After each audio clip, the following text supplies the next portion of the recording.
یا قوم اعبدوا الله زما د نبی د دعوت او تبلیغ عنوان یا ایها الناس اعبدوا نور پیغمبرانو صرف د خپل امتیانو امامت وکړه زما نبی د معراج په شپه د انبیاو امامت وکړه څوک به د کلي امام وي څوک به د عیدګاه امام وي څوک به د جنازګاه امام وي څوک به د خانانو امام وي څوک به د ملکانانو امام وي څوک به د لیډرانو امام وي زما پیغمبر امام الانبیاء دی نور پیغمبرانو د الله تعالی معراج وکړ پرش زمین باندې زما نبی د الله معراج وکړ عرش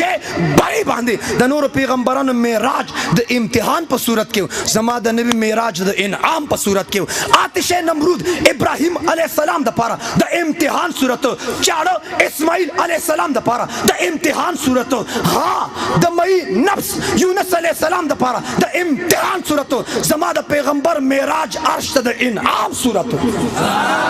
الله عظمت او رفعت ورک مشن ورک کار ورک کتاب ورک قرآن ورک زما پیغمبر ته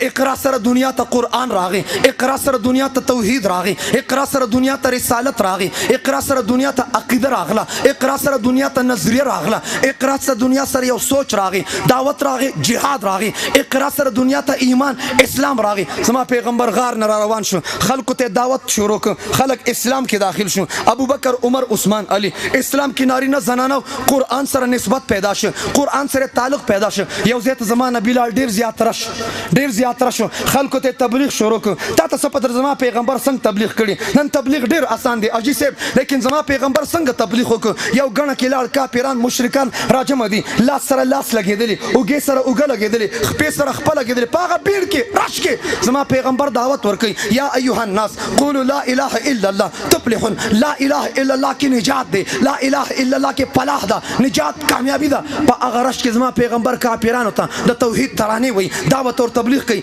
یو ماشوم جام کې اوبر اغستی په کوټوري کې لوخ کې اوبر اغستی خلکو ته خلقه لار را تپری ده کنه زم دا اوبر سم زما د بابا جان مره اوچ شوی ده زما د بابا جان خله کې لاړی اوچ شوی دي زما بابا جان ته تند لګیدلی زما بابا جان ته لګ خلقه لار را تپری ده زما پیغمبر به دعوت او تبلیغ کو چاچی ورپسې وب ګرځولي د پیغمبر نور نظر لخت جگر گوشا فاطمه الزهرا سیدة النساء فی الجنه رضی الله عنها پیغمبر به دعوت او تبلیغ کو فاطمه ورپسې وب ګرځولي د طائف پلارو کوسو کې زما پیغمبر هغه جسد اطهر هغه مبارک وجود له لوهان شو پکانو باندې اوښتل شو زما پیغمبر باندې کانو گزارو شو پختونه پتا خو د دین د خاطره چا د ګل گزار نه کړي جسد اطهر